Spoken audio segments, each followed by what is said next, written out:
บอกป้ามานแท้มานบอก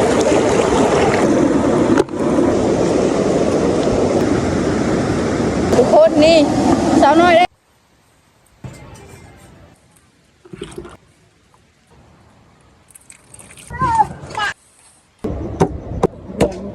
กับปลา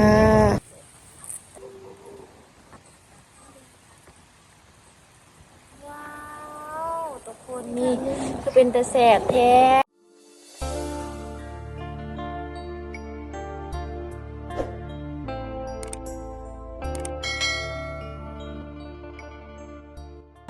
สบายดี FC ทุกคนมื้อนี้บรรยากาศตอนเช้าทุกคนมื้อนี้สาวสุกะสีมาซ้อนป่าทุกคนเพราะว่าน้ำลาแต่ว่านำกะเริ่มสีแห้งทุกคนเริ่มสีลงแล้วก็เลยว่าสุกะมาซ้อนป่ากับร้านที่ซุปทุกคนมูสิมานมาทุกคนมื้อนี้จังได้กับมาพูดน้ำกันนี่กับว่าสุกแก้มสิไปทุกคนปกติจะถูกบ่สบายวันนี้กะบัวสิมานมาทุกคนจังได้มาพูดน้ำกันเลยเด้อทุกคนนำทุกคนนำคนลงแล้วทุกคนนำตอนนี้นะ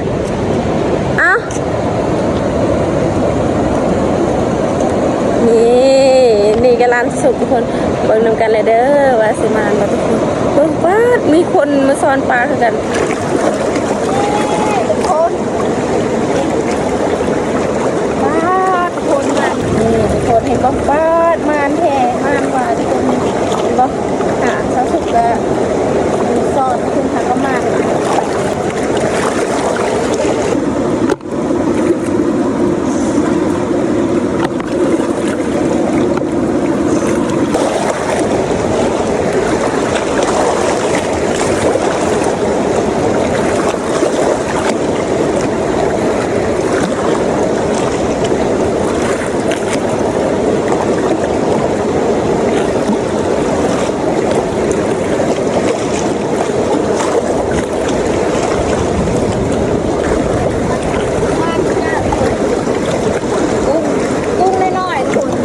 เบิ้งนำทุกคนบ้านคนลาเลยทุกคนแล้วสุกก็มาซ้อนปลามื้อนี้คือว่าสิได้บ่ทุกคนนี่หากระเซาสุซ้อน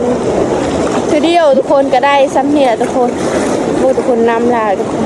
นี่แต่ว่าหมู่บ้านจะสุกมื้อนี้ก็เลยว่าเขาไม่ได้เฮ็ดเวียกทุกคนเพราะว่ามีคนที่เสียชีวิตอยู่แล้วทุกคนเด็กน้อยทุกคน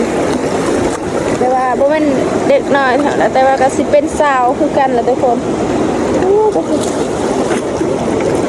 นี่น้ำไปทุกคนตอนนี้สาวสุกก็ถ่ายทุกคนไปคนผู้หนึ่งไม่ได้ได้แก้ตัวแต่ว่าไม่เท่าไหร่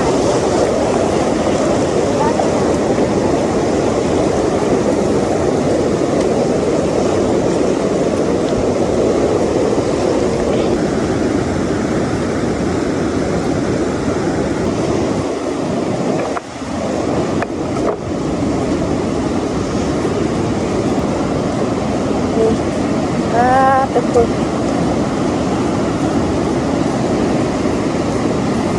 มันนี่ก็พูดว่าสิได้หลายบ่ทุกคนเพราะว่าน้ำก็เริ่มแห้งมันก็บ่ได้มานเด้อทุกคนนี่มาเบิ่งว่าซ้อนดีๆทุกคนอยู่บ้านที่สุกฝนตกตลอดเลยทุกคนสิลมแล้วทุกคน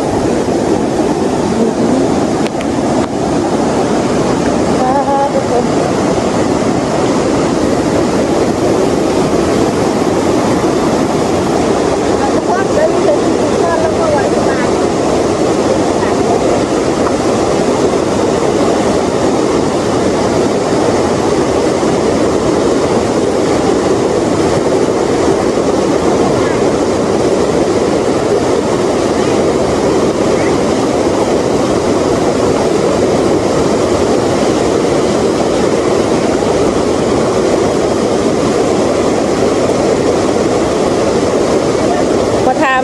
สาวน้อยก่อนมีภาษาได้บ่ปลาวะ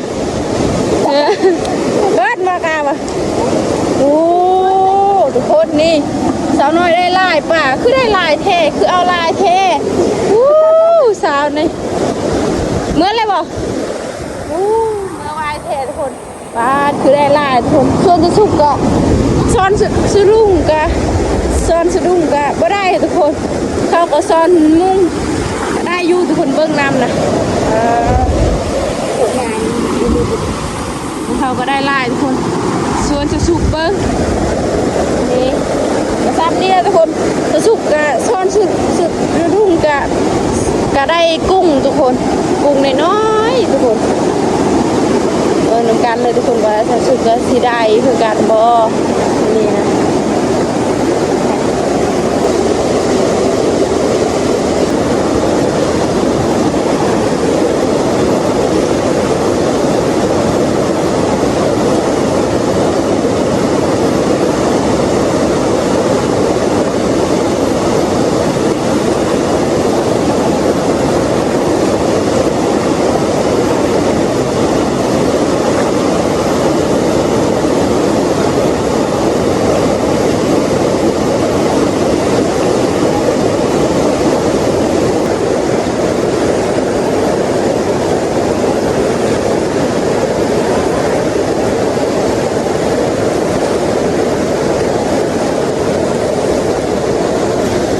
ทุกคนวันนี้กับโบมานทุกคนก็ซ้อนบนเก่าอีกทุกคนเล่นบอลเทียนทุกคนหาปลาแบบนี้กับบ่ได้ทุกคนคงสิบ่ได้อาหารกินแล้วผมมีอาหารสิกินแล้วทุกคน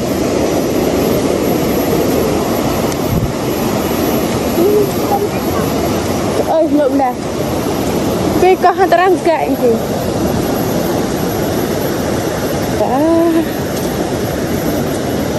เสื้อผ้าสุกเปียกหมดเลยทุกคนทางสุกไปทุกคนคือว่าสิบ่มีปลาแล้วทุกคนเพื่อสิได้กินอาหารมันลึงกะมันลึงหายเด้อ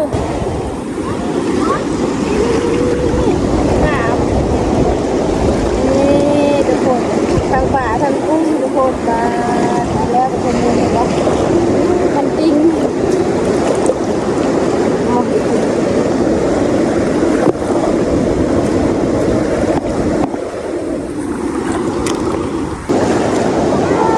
คนนี่มาอีกคน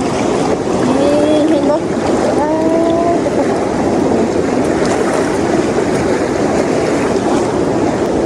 มันเจ็บ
ก็ได้หลายทุกคนแต่ว่าสุดบริสุทธิ์ก็มีมูสิมาซ้อนน้ำก็เลยว่า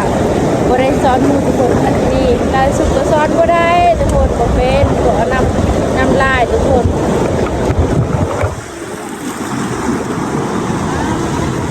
ก็คือว่า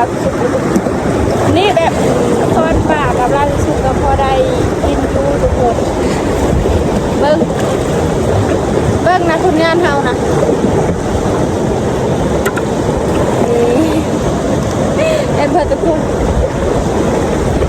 นี้ก็สิเมื่อไรทุกคนจะกลับบ้านแล้วส่วนทุกคนสุดทางงานที่กลับบ้านเลยทุกคนถ้าว่าน้ำไล่คือว่าสิมันทอดไปจนมันขามทุกคนนี่แกไม่ได้หอดเลยประมาณนี้แหละทุกคนวันนี้ก็มีคนตายอยู่บ้านสุดทุกคนแต่ว่าเด็กน้อยผู้ว่าเขาสิเอาปะมื้อนี้เลยดูว่าเขาไปส่งเลยทุกคนเขาไปส่งมานี่เป็นภาษาเลยทุกคนก็เลยว่าถึงกับบริษัทที่ทุกคนเพราะว่าก็เป็นเศร้าแหละทุกคนเพราะว่าเราอยู่12 ปีทุกคนจะเป็นเศร้าแล้วใครอยากกินบ้านชุกก็มาได้เด้อชุกก็สอนช่วงนี้ก็นำลายทุกคนมาได้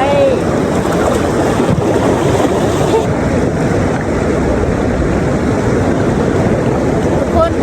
ตอนนี้เนี่ยสาวสุกกะแบบสิกลับบ้านแล้วแต่ว่าเบิ้งนำก่อนทุกคนเบิ้งนำแบบนำหลายแทนหลายทุกคนตอนนี้ยังไม่ทัน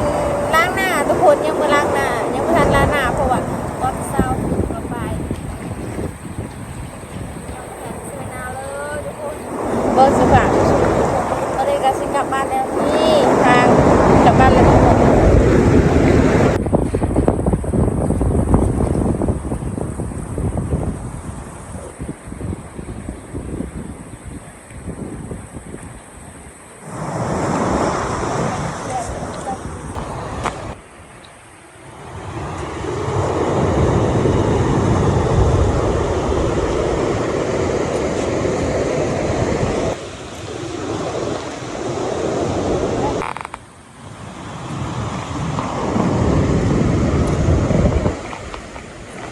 นี่จะสุกก็ฮอดเฮือนแล้วก็สิเฮ็ดกินแล้วทุกคนว่าอีหยังแน่เฮาใส่เนาะตอนนี้ก็แต่ว่าบ่หลายทุกคนแต่ว่าสิแกงกินทุกคนตอนนี้ FC ทุกคนตอนนี้สาวสุกยังบ่ทันยังบ่ทันเปลี่ยนเสื้อผ้าทุกคนเพราะว่ามันเปียกหมดแล้วแต่ว่า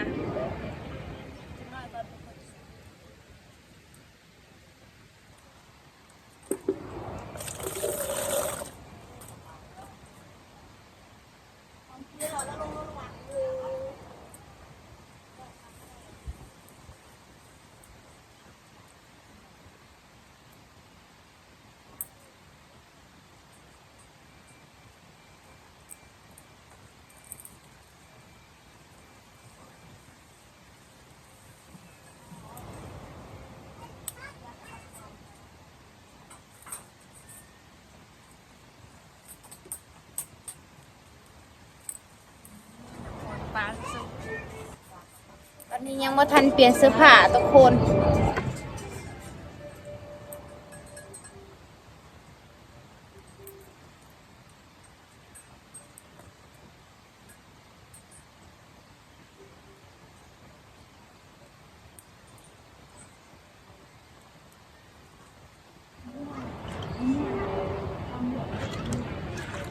นี่ทุกคนตอนนี้ก็เบิ่งกันเลยว่าสุกะสิเฮ็ดกินอีหยังหรือว่าสิใส่กับอีหยังทุกคนมาเบิ่งนำกันเลยตอนนี้เปลี่ยนเสื้อผ้าก่อนทุกคนนี่กุ้งทุกคนมันตัวน้อยๆเลยเด้กุ้งมันตัวน้อยๆนี่ปลาทุกคนตอนนี้ก็สิเฮ็ดกิน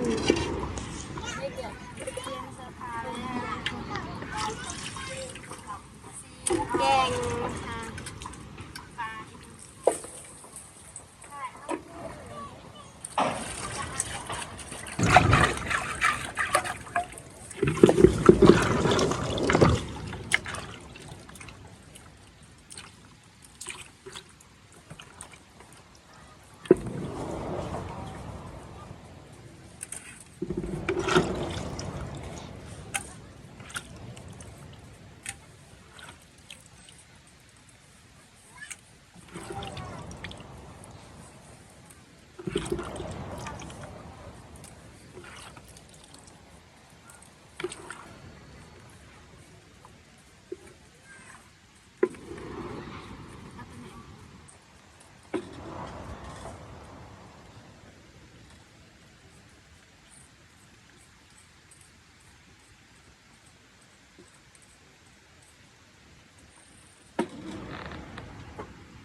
เอามาชิมเนี่ย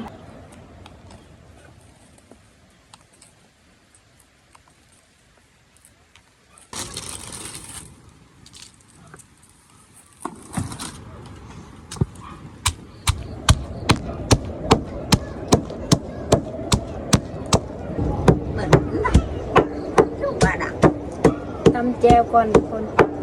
เห็ดกินอยากข้าวแล้ว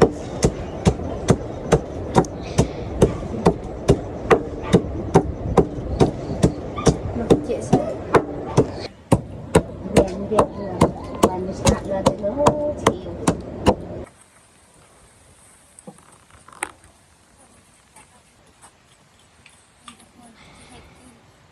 ใส่มะเขือแล้วก็ใส่เกลือแล้วก็ใส่เกลือมัวแล้วก็ใส่ผักจากนั้นเราก็เก็บผักใส่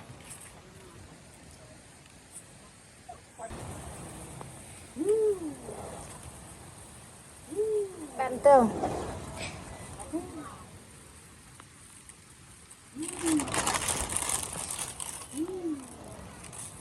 เราไปเอาหน้าเอาเลยจากสีผม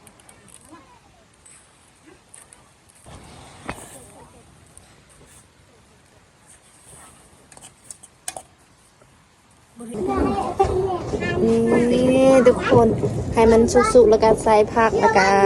แล้วทุกคนก็สิล้างผักอันนี้ก็คือว่าใบมะขามทุกคนมาล้างเอาแล้วก็เก็บผักบัวไปมาเบิ่งน้ำกันเลยนี่เก็บผักบัวก่อนทุกคนมาเบิ่งน้ำกันเดี๋ยว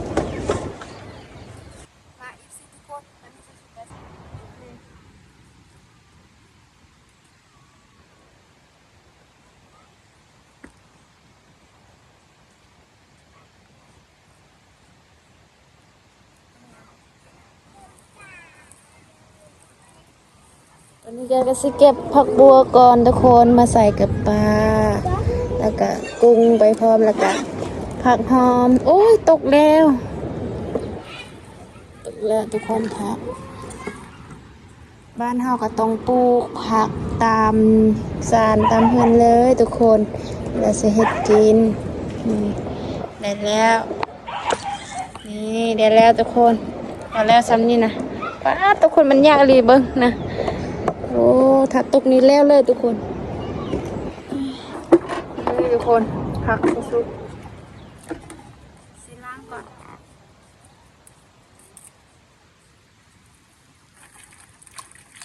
นี่แบบล้างแบบนี้เลยล้างธรรมดาเลยทุกคนต้องล้างที่ตรงหน้าแบบนี้แหละทำแล้ว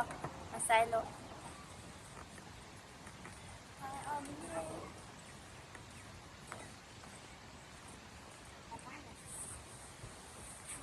กินได้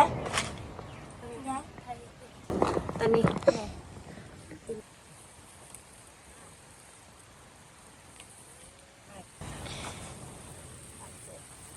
ี้จะใส่ผักก่อน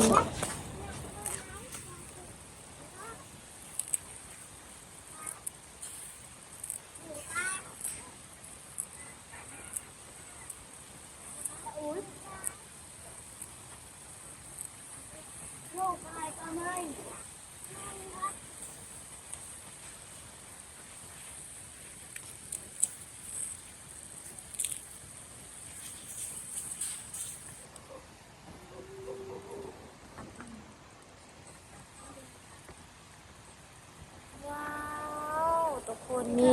ก็เป็นตะแสบแท้ทุกคนนี่ตอนนี้ก็สุกแล้วทุกคนลองสุกก็สิลองซิมลองเบิ่งมาทุกคนตอนนี้สุกก็สิซิมลองเบิ่งมาเด้อสิทุกคนนี่โอ้ยผู้ใดอยากมากินก็มากินได้เด้อเอาให้ FC ทุกคนซิมลองเบิ่งตอนนี้สุกก็สิซิมลองเบิ่งเด้อไปแซ่บบ่ทุกคนแซ่บทุกคนแซ่บนี่ทุกคนสุกแล้ว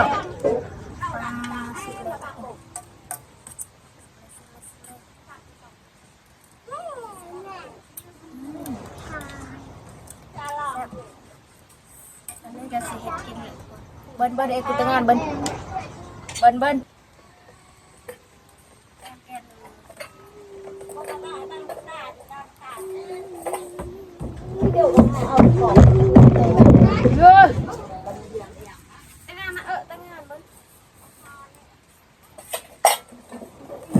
อนนี้แกสิกินข้าวอีกทุกคน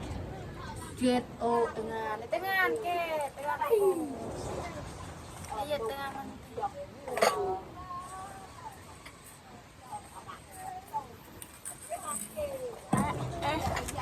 เจ็บปัดมือเลยทุกคน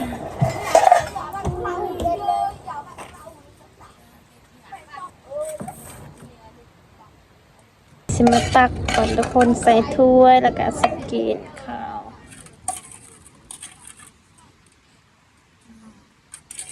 อาหารแซ่บๆจ้าตีกิจ้าเลยมาเอฟซีทุกคนมากินข้าวกับสาวซุปน้ำกันทุกคนนี้อาหารสาวซุปแกงแซ่บกินกับน้ำมาก็อยากกินข้าวแล้วกันกินเชิญมาจ้าเชิญเด้อชิมอ้ายมันจะเริ่มตุกจะไม่ให้กะช่วงคนละตัวเอ็มบอกเอ็มคือแซ่บ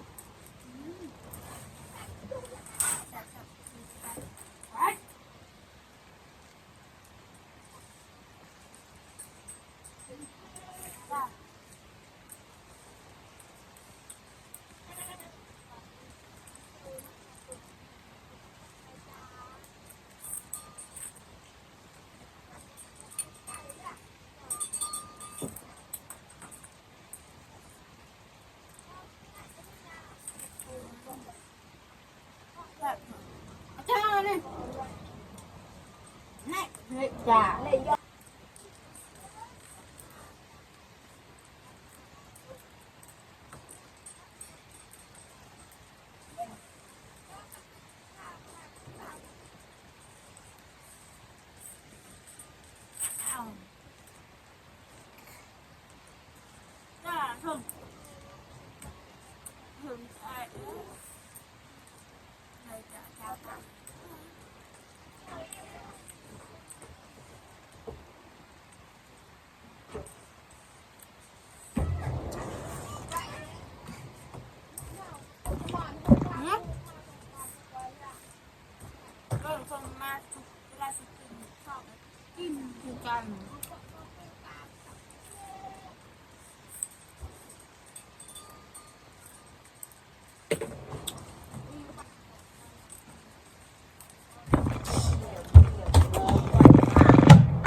ันมาเห็นช่วงสลับภาษาอีซีทุกคนเอิญเดี๋ยวใดเดี๋ยวสลับเอิญว่ากุ้งทุกคนกุ้งหน่อย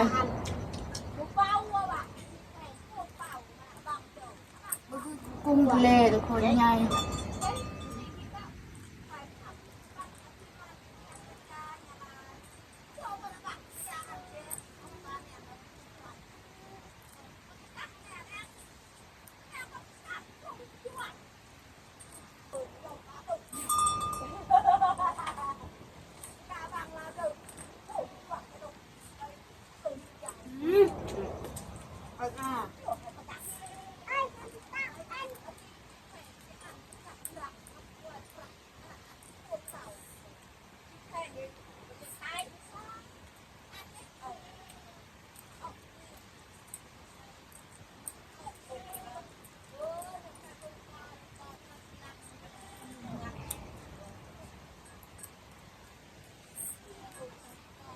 กินอิ่มแล้วนี่ทาลันต้องกินก่อนเอ็ม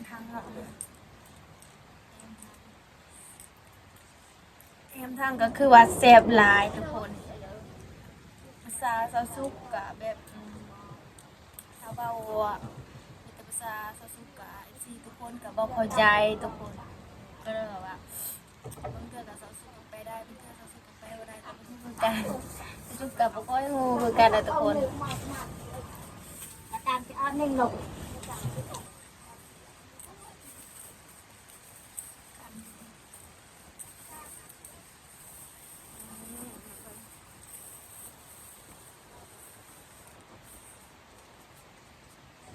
นี่ก็คือเฮือนซาซุกกับประมาณนี้แหละทุกคนกะว่าบ่ได้ง่ายคือเฮือนคนอื่นนะทุกคนแต่ว่ากะพอเป็นหยังทุกคนได้เฮือนสำนี้ก็ดีใจที่แล้ว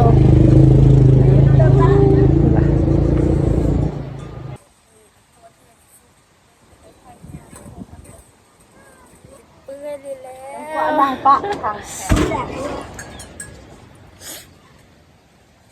แล้วสุกกับบ่คอยปล่อยคลิปเด้อทุกคนเพราะว่าบ้านสุกกับสัญญาณมันก็บ่ให้ทุกคนแล้วก็แบบพี่พูดอาหารแล้วก็อีเยี่ยมจัง มันก็ได้สุกกับสิว่าแล้วก็สุกก็แบบคือว่าสิว่าในไทยให้มันคือทุกคนเห็นบ่พอดีก็เฮือนสุกก็ประมาณเนี่ยทุกคนมีแม่สาวสุกก็สิเฮ็ดกินเอามาอีกทุกคนส่วนจะสุกก็สิเปลี่ยนเสื้อผ้าก่อนทุกคนเมื่อคืนนี้ก็มีคนเสียชีวิตอยู่บ้านสะสุกทุกคนมีคนตายนี่ทุกคนเบิ่งหัวสะสุกทุกคนเบิ่งร้านสุกก็ยังบ่อิ่มอีกทุกคนกินนะสะสุกก็อิ่มแล้วทุกคนป้าตอนนี้ก็แดดแล้วทุกคนเห็นบ่มื้อนี้ก็แดดอากาศแดดอีกทุกคนอากาศร้อนอีกทุกคนป้าธรรมชาติก็มวลลายทุกคนมื้อนี้เช้าสุกก็บ่ได้ออกให้ทุกคนบ่ได้ออกสวนเพราะว่าหากก็กินข้าวกินน้ำแล้วก็อยู่เฮือนอยู่ศาลทุกคนแบบว่ามีคนที่ว่าเสียชีวิตอยู่บ้านเช้าสุกนะเขามีคนตายก็เลยว่าเฮาออกให้บ่ได้ทุกคนมันคลำประเพณีบ้านเฮาแต่ก่อนแต่โบราณทุกคนเฮาเวลามีคนตายเฮาออกให้ออกส่วนบ่ได้ทุกคนต้องคลำทนต้องอยู่เฮือนอยู่ซ่านทุกคนนี่ก็เฮือนจะสุกก็ประมาณนี้ทุกคนบ่มีเฮือนใหญ่ๆคือคนอื่นทุกคนมีแต่เฮือนน้อยแบบนี้แหละเฮือนธรรมดาแบบนี้ทุกคนแต่ว่าเฮาก็ยังอยู่ได้นี่เวลาเฮาเฮ็ดเฮือนก็มีแต่ค่าหญ้าทุกคนถ้าฝนตกก็อยู่บ่ได้ทุกคนมันเปียกหมดแล้วก็มันก็สิเปื่อยหมดเลยทุกคนอันนี้ก็เบิ่งบรรยากาศแบบมันก็ฮ้อนๆแน่ทุกคนนี่แมวสุกจักเบิ่งอย่างเนาะทุกคนมันอยู่เงาๆแล้วทุกคนขนาดแมวก็ยังอยู่เงาๆเป็นอย่างเนาะแมวสุกทุกคนนี่คือแมวสุกส่วนบนนี่ก็คือห้องนอนสุกเลยทุกคนก็ประมาณนี้แหละทุกคนเฮือนบ่มีเฮาบ่มีเฮือนซ่านใหญ่ๆคือคนอื่นนะทุกคนเฮาก็ต้องอยู่เฮือนแบบธรรมดาแบบนี้ก็ดีใจแล้วทุกคนบางคนที่บ่ฮู้ก็คิดว่าซะสุกก็มีเฮือนใหญ่ๆแล้วก็แบบอยู่มีความสุขสบายทุกคนนี่ทุกคนซะสุกก็สิให้ FC ทุกคนเบิ่งเด้อแบบกระตาสบู่ซะสุกเนาะว่าบางคนที่ว่าคิดว่าซะสุกมีสบู่ที่ว่าอาบแต่ว่าความจริงที่อาบน้ำตอนแรกทุกคนชาวบ้านเห็นซะสุกอาบน้ำสบู่พุ่นทุกคนแล้วก็แปลกเขาบอกว่าเป็นหยังเจ้าคืออาบสบู่นี่ล่ะเขาบอกว่าเขาก็บ่มีเงินเด้คอยสิอาบสบู่แพงๆแต่ซ้ายแล้วก็บ่มีเงินหั่นน่ะแบบอาบสบู่แพงก็ดีใจแล้วทุกคน นี่แม่สุกๆป้าทุกคนจะเป็นอย่างเนาะมันนอนเงาๆแล้วทุกคนนี่อากาศก็แดดทุกคนอากาศก็ร้อนแล้วมื้อนี้นะนี่โอ้เมื่อยเนาะแม่สุกๆ เมื่อแบบ FC คนหนึงว่าโอ้น้องแมวคือน่าหักแท้เนาะนี่ไอ้มาทุกคนน่าหักบ่ น่าหักอีหลีเด้อทุกคนผู้ใดอยากเห็นคลิปต่อไปก็ฝากติดตามเด้อฝากติดตามสู่เด้อคลิปนี้สสุกกะ